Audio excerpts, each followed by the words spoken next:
Labas. Labas. Skubėjau. Žinai, ką mes šiandien veikiam per pamoką? Ne. Taip. Mes mokėmės apie žydų kultūros paveldą Kaune. Įdomu. Taip, ir žinai, ką pasiūlė mūsų mokytojas? Domas Boguševičius. Nu. Kad galėtume aplankyti kuo daugiau žydo paveldų pastatų Kaune. Kokia idėja? Tikrai? Tu taip manai? Nu. Taip pirmin, keliamės.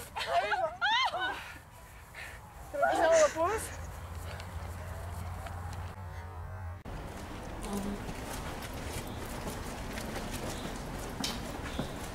Manta, kur tu? Kur tu? Ką tu ten veiki? Čia. Pasivinėjau šį nuostabų pastatą. Aha. Taip. Nu ir? Čia anksčiau buvo žydų muziejus. Jį žydai įkūrė. Ir pažiūrėk, kiek daug čia visko buvo. Buvo įvairiausių žymių veikėjų rankraščių, laiškų, knygų, materialinio paveldo ir taikomosios dailės kūrinių ir daug kitų. Įsivaizduoji? Tai buvo vienas žinomiausių Kauno muziejų tuo metu. Vau. Nu ir ką toliau? Gal užeinam į vidų? Paprašysim, kad nusileistų, manau, ką grės kas nors. Gal geriau einam aplankyti kitų objektų? Tikrai? Nu, sakyčiau, dar ir nemažai liko. Man rodos dar 8. Tai geriau einam. Tikrai?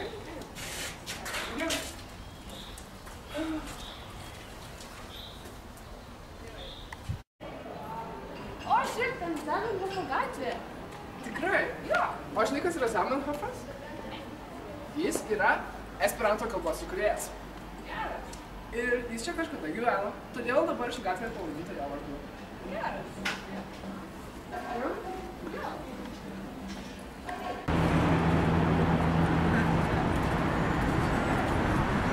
Aš taip pat pastatas.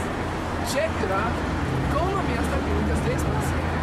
Taip, ir tai yra vienas iš mūsų lankytinų objektų. Štai. Taip. Ir būtent, jis buvo pastatytas 19 amžiaus pabaigoje. Jį pastatė Izraelis Frumkinas. Šis pastatas buvo skirtas gubernijos teismams. Jis priklausė jo įpėdiniams iki 1991 metų. Po to jį nupirko Teisingumo ministerija. Jis ir toliau.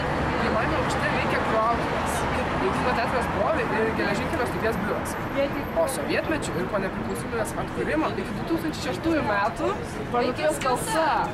Taip. Visi mes ją žinome. Gerai. Visus taip pažįstama.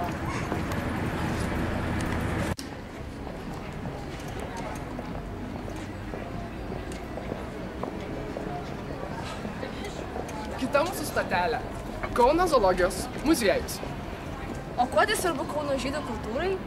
Čia buvo įsikūręs Kauno centrinis žydų bankas ir dar vėliau buvo įsikūrusi centrinė žydų biblioteka.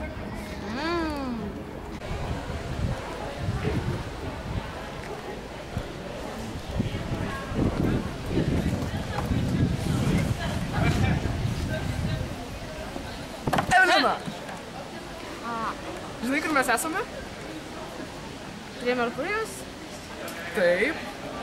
Ne, taip. Bet ar žinai, kas čia buvo anksčiau?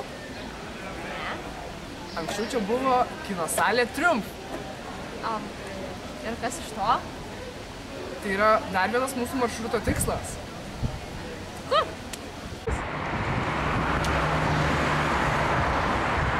Tai koks paskutinis mūsų kelionės punktas? Štai ir jis. Kauno